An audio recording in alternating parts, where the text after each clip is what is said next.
Mummy ఇదిగో చూడు దోశ చేస్తున్నా. ఇది రాగిపిండి దోశ. మనం మామూలుగా అది బొంబాయి రవ్వ అటుకులు నానబెట్టుకొని వేసుకుంటాం కదా, నేను దాంట్లో 1 కప్పు ఇది రాగిపిండి వేసేసి అదే రాగిపిండి నీళ్ళల్లో కలిపి మెత్తగా చేసుకొని వేసుకున్నా. చూడు రాగి దోశ చాలా చాలా సూపర్గా ఉంది. ఇదిగో నెయ్యి చూడు, నువ్వు తెచ్చినావు కదా నెయ్యి, అది ఇదిగో ఇట్లా దోశ మీద పడుతున్నా చూడు. అది చూడు ఎట్లా హోల్స్ పడుతుందంటే అసలు నెక్స్ట్ లెవెల్ ఉంది. నీకు కావాలంటే ప్లెయిన్ దోశ చేసుకో మమ్మీ, లేదంటే ఇదిగో నేను ఇట్లా అల్లము ఇవన్నీ వేస్తున్నాను.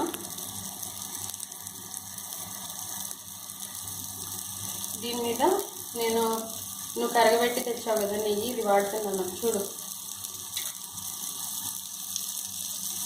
ఇది మమ్మీ రాగి దోశ నేను ట్రై చేసిన, అసలు ఎంత టేస్టీగా ఉందంటే సూపర్గా ఉంది. ఈ దోశ నీకు చూపిద్దామని వేస్తున్నాను ఒకటి.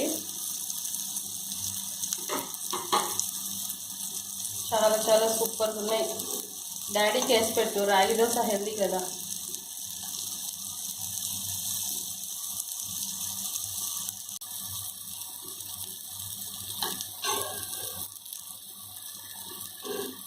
చూడు మమ్మీ, చూడు తిప్పేస్తున్నా.